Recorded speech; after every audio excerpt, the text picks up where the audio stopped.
ओहो, आज तो बहुत ही थकान हो गई मुझे ऑफिस में। थोड़ी देर आराम कर लेती हूँ, पैरों में बहुत दर्द हो रहा है। अरे माँ का फोन। बेटा, कैसी है? खाली बैठी थी तो सोचा तुझसे ही बात कर लूँ। अरे माँ, क्या ही बताऊँ आपको। आज ऑफिस में इतना काम था कि मेरे पैरों में बहुत दर्द हो रहा है। और मेरा घर शहर के ऐसे कोने में है जहाँ कोई पार्लर या मसाज करने वाली भी नहीं मिलती है। कितनी बार आपके दामाद से बोली हूँ कि चलो अब अलग चलकर रह लेते हैं, पर नहीं, वो बचत करने के चक्कर में मेरा खून जला रहे हैं। मम्मी, वो तो कहते हैं परिवार बढ़ाने से पहले कुछ पैसे इकट्ठे कर लूं, फिर कोई बहाना करके अलग घर ले लूंगा। सोचो माँ, हम दोनों कमाने वाले हैं, फिर भी हमें ही दूसरों का मुंह देखना पड़ता है। और एक मेरी जेठानी है जो एक पैसा नहीं कमाती है, बस घर के कुछ काम करके अपने दोनों बच्चों को लेकर कितने ठाठ से इस घर में रहती है। बेटा, तू ना बिल्कुल अपने पापा पर गई है। अरे, दूसरों से कैसे काम निकालना चाहिए ये क्या मैंने तुझे नहीं सिखाया? वहाँ जाकर क्या तू सब भूल गई? अपनी बूढ़ी सास के सामने अपनी तकलीफ बयां कर। देखना, हाथ पैर तो वह बुढ़िया तेरे दबा ही देगी। और वो ना दबाए तो अपनी जेठानी से बोलो कि तुम उसकी छोटी बहन जैसी हो। इतना तो वो तुम्हारे लिए कर ही सकती है। और जहाँ तक बात रही घर बदलने की, तो जमाई बाबू के सामने अपनी तकलीफों को गिनवाती रहा कर। एक ना एक दिन वो घर बदल ही लेंगे। माँ, मेरी सास तो बहुत अच्छी है, पर मैं उनसे कैसे कह सकती हूँ? क्या बताऊँ, हाथ पैर में इतना दर्द हो रहा है कि चला भी नहीं जाता। अब तो लगता है मुझे बुखार भी आ रहा है। आखिरकार मैं इतनी मेहनत किसके लिए कर रही हूँ? अपने ससुराल वालों के लिए ही तो सब करती हूँ, पर अब मुझे समझ आ गया है कि ये मेरा ससुराल है, मायका नहीं। भला यहाँ मेरी तकलीफ कौन समझेगा? मम्मी, आप तो यहाँ हो नहीं जो मेरे हाथ पैर दबा दो। ये क्या बोले जा रही है? ओ अच्छा, अब समझ में आया। जरूर वहाँ आसपास तुम्हारी जेठानी या सास होगी, तभी। हाँ हाँ, बस ऐसे ही नाटक करो।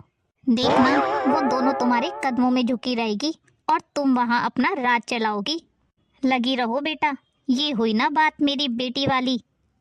चल, मैं फोन रखती हूँ। अरे छोटी बहू, तुम्हारी तबीयत ठीक नहीं है क्या? अगर तबीयत ठीक नहीं थी तो मुझे बता देती, मायके खबर देने की क्या जरूरत थी? हम क्या मर गए हैं? और बड़ी बहू कहाँ है? मैं अभी कहती हूँ उससे, वो तुम्हारे लिए गर्मा गर्म चाय बनाएगी। सुनीता बहू, ओ सुनीता बहू, तू यहाँ बैठ बेटा, मैं तेरे पैर दबा देती हूँ। आज तो मुझे मजा ही आ गया। अब कैसा लग रहा है बेटा तुझे? मम्मी जी, आपके हाथ में तो जादू है। आप कितनी अच्छी है। मैंने जरूर पिछले जन्म में कोई पुण्य किए होंगे, तभी आप मुझे सास के रूप में मिली है। देखिएगा, इस महीने जब मेरी सैलरी आएगी तो मैं आपके लिए एक सुंदर सी सिल्क की साड़ी लेकर आऊंगी। मम्मी जी, अब रहने दीजिए, मुझे आराम मिल गया है। आप जाकर अपने कमरे में आराम कर लीजिए। ठीक है बहू, और कोई दिक्कत होगी तो मुझे बता दियो। मैं बड़ी बहू को तेरे कमरे में भेज देती हूँ चाय लेकर। ठीक है मम्मी जी। ये हुई ना बात, अब समझ में आया सास और जेठानी को कैसे मुट्ठी में करना है। तुम लोग मेरे कमरे में क्या कर रहे हो? क्या अब घर का एक कोना भी मेरे लिए नहीं बचा है? जाओ अपने कमरे में जाकर पढ़ाई करो। चाची, बुआ, दादी आई हैं, वो हमारे कमरे में आराम कर रही हैं। क्यों, वो वहाँ क्यों आराम कर रही हैं? दादी के कमरे में क्यों नहीं? चाची, वहाँ दादाजी आराम कर रहे हैं, तभी तो वो लोग मम्मी के कमरे में हैं। अब आप ही बताओ, हम लोग कहाँ पड़े? हॉल में हमें बहुत ठंड लग रही थी, तभी हम आपके कमरे में आ गए।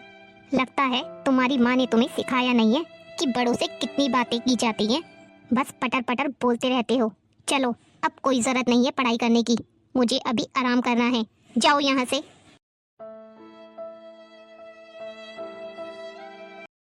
मम्मी, क्या हुआ बेटा, तुम रो क्यों रही हो? मम्मी, वो चाची ने हमें कमरे से बाहर निकाल दिया। बोली अपने कमरे में जाकर पढ़ो, मुझे आराम करना है। कोई बात नहीं बेटा, मैं यहाँ खाना बना रही हूँ, तुम यहीं बैठकर पढ़ लो। सुनिए जी। क्या हुआ सुनीता, इतनी उदास क्यों हो? आज बच्चे पूजा के कमरे में पढ़ रहे थे, जब वो आई तो उन्हें बहुत गुस्सा करने लगी और अपने कमरे से बाहर निकाल दिया। तुम तो जानती हो ना पूजा का स्वभाव कैसा है, और वो कमाती है तो माँ उसके खिलाफ कुछ भी नहीं सुनेगी अगर मैं माँ को बोलूंगा तो। और मैं बड़ा हूँ तो मैं क्या ही कर सकता हूँ, तुम्हें ही संयम रखना होगा। जैसा कि तुम आज तक रखती आई हो। लेकिन जी कब तक? मैंने कभी घर के काम करने से इनकार नहीं किया, पर पूजा भी तो इस घर की बहू है। कभी तो वो भी घर के छोटे मोटे काम कर ले। आखिरकार उसकी भी तो कोई जिम्मेदारी है। और कुछ नहीं तो समय मिलने पर बच्चों को ही पढ़ा दे, पर वो तो कुछ नहीं करती। और ना ही देवर जी, आप क्या, घर का कोई भी सदस्य उन दोनों को कुछ नहीं कहता? आखिर ये सब कब तक चलता रहेगा? देखो सुनीता, तुम मेरी पत्नी हो, मैं तुम्हें समझा सकता हूँ, पर दूसरे की पत्नी को नहीं समझा सकता। देखना, एक दिन जब माँ की आंखों से झूठ की पट्टी हटेगी, उस दिन सब कुछ ठीक हो जाएगा। बस तुम इंतजार करो उस वक्त का। अभी मैं बहुत थक गया हूँ, थोड़ा आराम करना चाहता हूँ। इस घर में तो मेरा रहना मुश्किल ही हो गया है। पूरे बिस्तर पर देखो कलर्स और पेन के निशान हैं। ये भी कोई तरीका होता है? घर का एक कोना भी अपने ढंग से साफ सुथरा नहीं रख सकती। ये घर है या चिड़िया खाना, समझ में नहीं आता। ऑफिस से थक कर लौटो तो आराम करने की जगह भी नहीं मिलती। रोज रोज खाने में वही दाल रोटी सब्जी। देखो मेरे चेहरे को, देखो मेरे चेहरे की रौनक ही खत्म हो गई। अब बस भी करो, बच्चे थे, अगर बेडशीट में थोड़ा भी गिरा दिया तो क्या हो गया? बेडशीट को बदल लो। क्या बात है बहू, इतना क्यों चिल्ला रही है? मम्मी जी देखिए ना, एक आप ही हैं इस घर में जो मुझे अच्छे से समझती हैं। देखिए ना, बच्चों ने मेरे बेडशीट की क्या हालत करके रख दी। कल मुझे 1 मिनट भी आराम नहीं मिला, जिसकी वजह से मैं रात भर सो नहीं पाई। मम्मी जी, अब अगर घर में आराम नहीं करूंगी तो सोचिए मैं काम पर कैसे जाऊंगी। फिर घर के भविष्य के लिए भी मैं कुछ नहीं कर पाऊंगी। बेटा सुरेश, तुझे बहू का ख्याल रखना चाहिए, कुछ तो इसका उपाय निकाल। वो मम्मी जी, है मेरे पास एक उपाय। मम्मी, इसका एक ही उपाय है। अगर हम इस घर को छोड़कर, मेरा मतलब है थोड़ी ही दूर पर, अगर दूसरा घर लेकर रहने लगे तो क्या कोई दिक्कत है? हे भगवान, क्या तुम लोग घर का बंटवारा करना चाहते हो? वो मम्मी नहीं। अरे नहीं नहीं मम्मी जी, मैं आपको छोड़ने की तो सपने में भी नहीं सोच सकती। बस मैं रहने की जगह थोड़ा बदलना चाहती हूँ। अब आप ये ही देखिए, अगर इतने से घर में मैं नहीं रह पा रही हूँ तो ये सोचिए आपका आने वाला पोता कैसे रह पाएगा। और फिर बबलू और पिंकी को भी पढ़ने के लिए अलग कमरा मिल जाएगा। आप क्या चाहती हैं, आपका पोता भी तंगी में जिए? और मम्मी जी, भले ही मैं रात में उस घर में सोने चली जाऊंगी, पर हर दूसरे दिन खाना आपके साथ ही खाऊंगी। मान जाइए मम्मी जी। थोड़ा सोच समझ कर तो बोल लेती। तुमने तो बिना सोचे समझे माँ के आगे अपनी बातें रख दी। मैंने बोला था थोड़ा इंतजार करो। रहने दो तुम तो, जब तुमसे बोला तो बोला नहीं गया। आज मैंने अपनी बात मम्मी जी के आगे रख ही दी, या तो हाँ करेंगी या तो ना करेंगी। बेटा सुन। क्या हुआ माँ? बेटा, पूजा और सुरेश इस घर से थोड़ी दूर पर एक घर लेकर अलग रहना चाहते हैं। माँ, मैं इस बारे में कुछ नहीं कहना चाहता, पर एक बात बताइए, वैसे भी सुरेश और पूजा घर खर्च में 1 रुपया भी नहीं देते हैं। फिर वो यहाँ रहे या कहीं और रहे, क्या फर्क पड़ता है? आप घर की बड़ी हैं, आप जो फैसला लेंगी मैं हमेशा की तरह मान लूंगा। फिर क्या था, पूजा की चाल कामयाब रही और उसने घर से थोड़ी ही दूर पर किराए का अपना एक मकान ले लिया और वहाँ अपने तरीके से रहने लगी। वो हर दूसरे तीसरे दिन वहाँ आ जाती और जाते वक्त रात का खाना भी पैक करवा के ले जाती थी। समय ऐसे ही बीतता गया। एक रोज पूजा अपने घर की चाबी अपनी सास को देते हुए बोली, मम्मी जी। अरे बहू, आजा आजा बैठ। वो मम्मी जी, मैं 2 दिन के लिए बाहर जा रही हूँ, तो बताइए आपके लिए क्या क्या लेकर आऊँ? और हाँ मम्मी जी, बाहर शू रैक में मैंने मेरे घर की चाबी रखी है। अब नौकरों के भरोसे तो घर छोड़ नहीं सकती, तो क्यों ना मेरे आने से पहले आप घर की थोड़ी साफ सफाई कर दीजिएगा और भाभी से खाना बनवाकर रसोई में रख देना। अच्छा मम्मी जी, मैं चलती हूँ। बहू, बहू सुन। इसने तो मेरा जवाब सुनने का भी इंतजार नहीं किया और अपना बैग लेकर निकल गई। आ गई बहू। मम्मी जी, ये आपने क्या कर दिया? मेरी मम्मी ने शादी में मुझे ये ग्लास का सेट दिया था, तोड़ दिया गया ना गिलास, पूरा सेट खराब कर दिया आपने। बड़ी भाभी आपको इतना बना बना कर खिलाती हैं। शरीर है आपका कि 2 हड्डा होता जा रहा है, पर अकल है कि घुटनों में जा रही है। बहू, वो तुम्हारी काम वाली आई नहीं और मुझे ही घर की साफ सफाई करनी पड़ी, और गलती से मेरे हाथ से एक ग्लास टूट गया। गलती मेरी है मम्मी जी, जो आपके भरोसे में अपना घर छोड़कर गई और वहाँ से आपके लिए साड़ी भी लेकर आई। अच्छा है, अब वो साड़ी मैं अपनी काम वाली को ही दे दूंगी, कम से कम वो अच्छे से काम तो करेगी। बहू नाराज मत हो, मैं सुरेश को बोलकर बिल्कुल ऐसा ही ग्लास का एक सेट तुम्हारे लिए मंगवा दूंगी। तुम तो मेरी सबसे प्यारी बहू हो, और देखो मैं भी तुमसे कितना प्यार करती हूँ, फिर नाराज क्यों होती हो? ये क्या कर रही हो तुम भूल रही हो तुम अपनी सास से बात कर रही हो। अगर ये नाराज हो गई तो उस घर से हमारा हर रिश्ता खत्म हो जाएगा। बाद में पूजा को एहसास हुआ कि वो अपनी सास से क्या बोल रही है।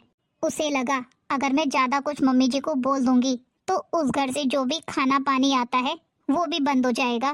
ठीक है मम्मी जी, आप कहती हैं तो मैं कुछ नहीं बोलूंगी। चलिए अब मैं फ्रेश हो लेती हूँ और कल ऑफिस से आकर आपसे मिलती हूँ।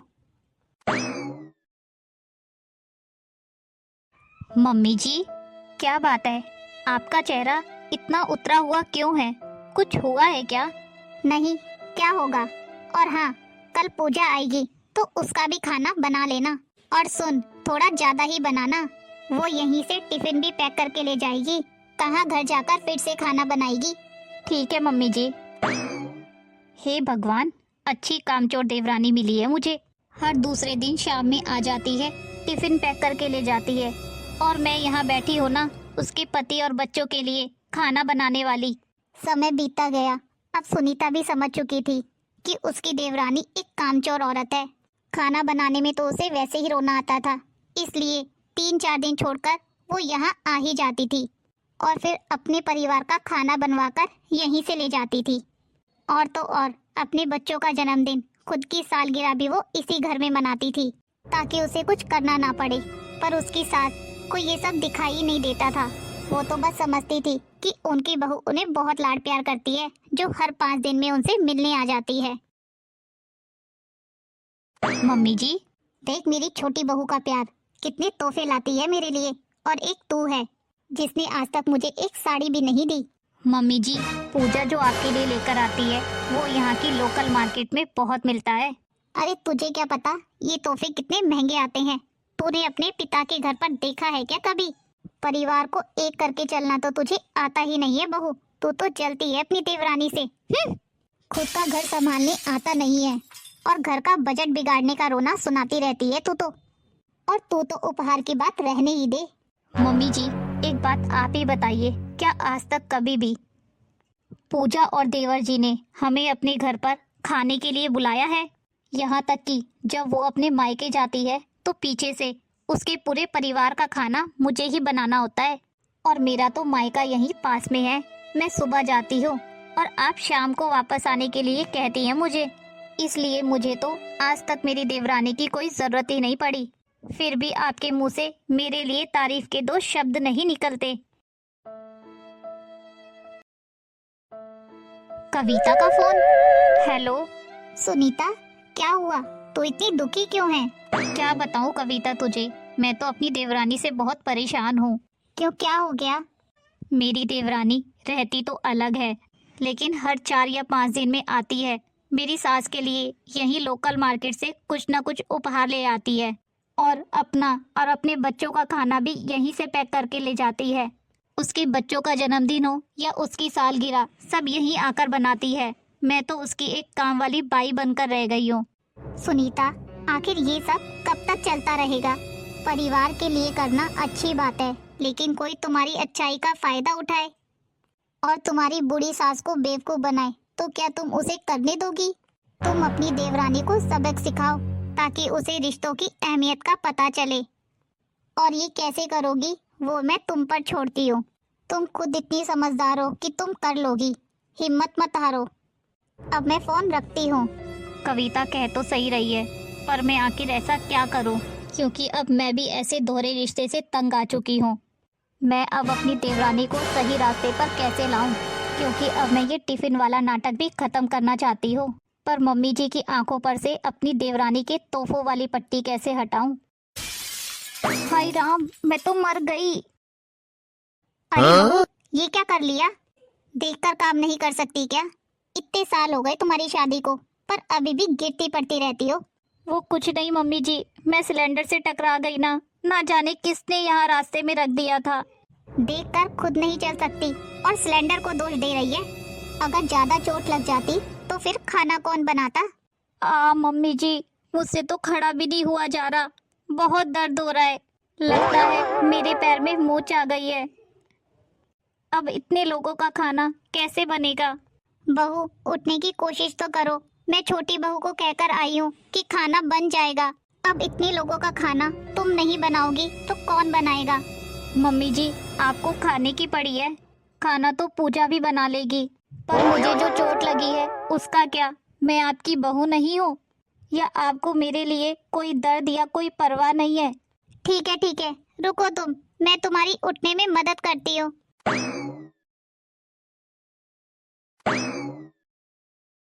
तू यहाँ आराम कर। तू बाम लगाकर गरम पट्टी बांध ले ताकि कुछ आराम मिल जाए। अभी के खाने के लिए मैं पूजा से कहती हूँ।